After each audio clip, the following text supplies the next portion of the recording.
446 میں آ کر شیعوں کی حکومت کو ختم کیا تغرل بیگ سلجوکی نے۔ سلجوک مسلمان ہوئے تھے محمود غزنوی کے دور میں، سلجوک ان کے بڑے کا نام تھا۔ تو ایک دفعہ محمود غزنوی نے سلجوک سے پوچھا اگر مجھے تیری مدد کی ضرورت ہو تو کتنے آدمی پیش کر سکتے ہو؟ تو اس نے ایک تیر دیا، کہا یہ ایک تیر ہے میرا، کسی کو یہ تیر بھیج کر میرے علاقے میں بھیج دو تو چند گھنٹوں میں 1,00,000 تلواریں تیرا پہرا دینے کے لیے تیار ہوں، میرے پاس اتنی طاقت ہے۔ تو یہ سلجوک کی نسل میں تھا تغرل بیگ۔ اللہ تعالیٰ نے جب عرب زوال کا شکار ہو گئے اور ضعف کا شکار ہو گئے، جیسے بڑھاپے کا کوئی علاج نہیں، جب قوموں پہ زوال آتا ہے تو اس کا بھی کوئی علاج نہیں، پھر اور قوم کو جگہ ملتی ہے۔ جیسے بڑھاپا ایک فرد پہ آتا ہے، ایسے بڑھاپا قوم پہ آتا ہے۔ قوم کا بڑھاپا جوانی میں نہیں لوٹ سکتا، جیسے فرد کا بڑھاپا جوانی کی طرف نہیں لوٹ سکتا، قوم کا بڑھاپا جوانی کی طرف نہیں لوٹ سکتا، کوئی علاج نہیں، نئی نسل کا آنا ہی علاج ہے۔ تو عرب دھل چکے تھے، 600 سال بہت ہوتے ہیں حکومت کو، اپنی صفات گم کر چکے تھے، اب نئے خون کی ضرورت تھی۔ تغرل بیگ پہلا شخص تھا جس نے آ کر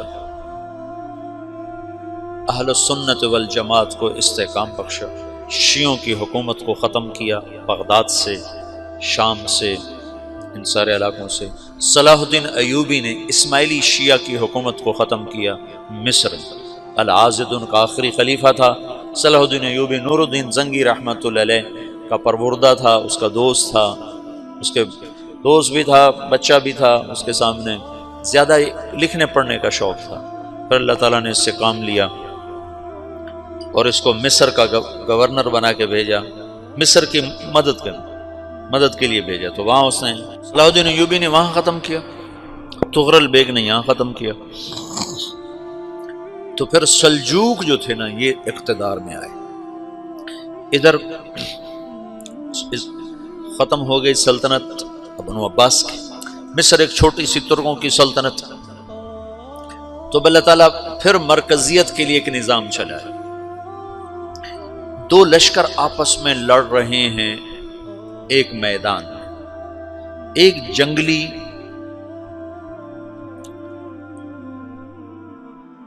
بدوؤں کا قافلہ، جنگل کے لوگ اپنے قبیلے کو لے کر، ایک جنگلی قبیلہ اپنے سردار کے ساتھ نقل مکانی کر رہا ہے ایک جگہ سے دوسری جگہ۔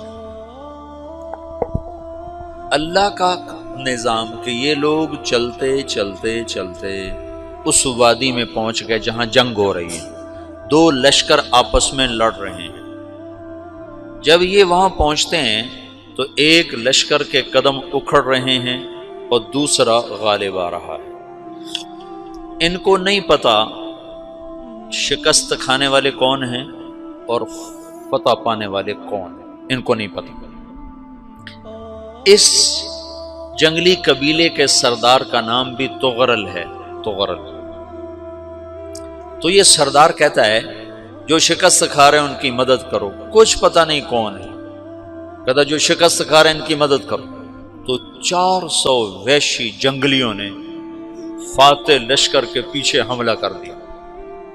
وہ تو ایک کافی ہوتا تھا، 400 دوڑ جب تلواریں پڑیں تو چند لمحوں میں نقشہ بدل گیا، بھاگنے والے جم گئے اور جمنے والے بھاگ پڑے۔ جب جنگ ختم ہوئی تو شکست خوردہ لشکر کے بادشاہ نے ان کو بلایا، اسے پوچھتا ہے مجھے جانتے ہو میں کون ہوں؟ کہا نہیں۔ کہا تو تم نے میری مدد کیوں کی؟ کہا انسانی ہمدردی کی وجہ سے، تمہیں شکست ہو رہی تھی اس لیے تمہاری مدد کی۔ اور اس نے اپنا تعارف کرایا، میں ہوں سلیمان سلجوکی، ترکی کا بادشاہ۔ مسلمانوں کا لشکر تھا اور تاتاریوں سے شکست کھا رہا تھا، تاتاری فتح پا رہے تھے، مسلمان شکست کھا رہے تھے۔ تو وہ اللہ کی غیبی مدد بن کر آئے، تو وہ اس سے کہتا ہے میرے ساتھ رہنا پسند کرو گے؟ تم نے میرے اوپر احسان کیا ہے، میں اس کا بدلہ دینا چاہتا ہوں، میرے ساتھ رہنا پسند کرو گے؟ کہنے کا کر لوں گا۔ تو اس کو لے کر ترکی آیا، اور استنبول اس وقت روم کی حکومت میں تھا، اس سے فتح کیا اس تغرل کے آگے چوتھے پانچویں پڑپوتے محمد فاتح نے۔ تو یہ استنبول ہے، یہ ترکی ہے، بیچ میں ایک چھوٹا سمندر ہے، یہاں ایک جاگیر ہے۔ تو سلطان سلیمان کہتا ہے یہ جاگیر تجھے وقف ہے، ادھر سے رومی مجھے تنگ کرتے ہیں حملے کر کر کے، تو میرا دفاع کرتے رہنا، یہ جاگیر تیری۔ اس جاگیر پہ اس نے اپنے قافلے کو آباد کر دیا، اپنے قبیلے کو، اور ایک چھوٹی سی حکومت بنا لی، جو ایک صوبہ سمجھو سلمان سلجوقی کا، وہ ایک چھوٹا سا صوبہ ہے۔ وہاں جب یہ رہ پڑا تو پھر یہ ایک شیخ کے بیت ہوتا ہے، وہاں شیخ طریقت ہے، ان کے یہ بیت ہونے جاتا ہے، وہ اس کو رات اپنے پاس ٹھہراتا ہے، تو ایک کمرے میں ان کو ان کا خادم ٹھہراتا ہے۔ یہ جب کمرے میں جاتا ہے تو سامنے دیوار میں تاکچے پر قرآن پڑا ہوا ہے، تو یہ تغرل بیگ کہتا ہے یہ کیا ہے، یہ کیا ہے؟ تو وہ خادم کہتا ہے یہ کتاب اللہ ہے، قرآن ہے۔ اچھا، وہ اس کو وہاں چھوڑ کے باہر چلا جاتا ہے۔ وہ دیہاتی آدمی، جنگل کا رہنے والا، پہلی دفعہ زندگی میں قرآن دیکھا، وہ کہتا ہے یہ قرآن ہے، اللہ کی کتاب ہے، میں اللہ کی کتاب کے سامنے سو جاؤں، کتنی بے ادبی ہے۔ تو اس نے ایسے قرآن اٹھایا اور سر پہ رکھ لیا اور کھڑا ہو گیا، ساری رات قرآن سر پہ رکھ کے کھڑا رہا۔ رات کے پچھلے پہر اس کو خواب آیا، کھڑے کھڑے اس نے دیکھا کہ اس کی پشت سے ایک چاند نکلا اور شیخ کی بیٹی کے سینے میں جا کے اتر گیا۔ پھر اس لڑکی کے سینے سے ایک درخت نکلا جو پھیلتے پھیلتے پھیلتے 3 بر اعظم پہ چھا گیا، افریقہ پر، یورپ پر، ایشیا پر۔ پھر اس کی آنکھ کھل گئی، وہ کھڑا ہوا ہے، تو اس نے صبح یہ خواب اپنے شیخ کو سنایا، تو انہوں نے اپنی بیٹی اس کے نکاح میں دے دی۔ اس بیٹی سے ایک بچہ پیدا ہوا، تغرل بیگ نے اس کا نام رکھا عثمان، عثمانی ترک نام سنا ہوا، جو میں نے کل بتایا تھا کہ 1924 میں وہ خلافت ختم ہوئی۔ تو ایک بیٹا پیدا ہوا عثمان۔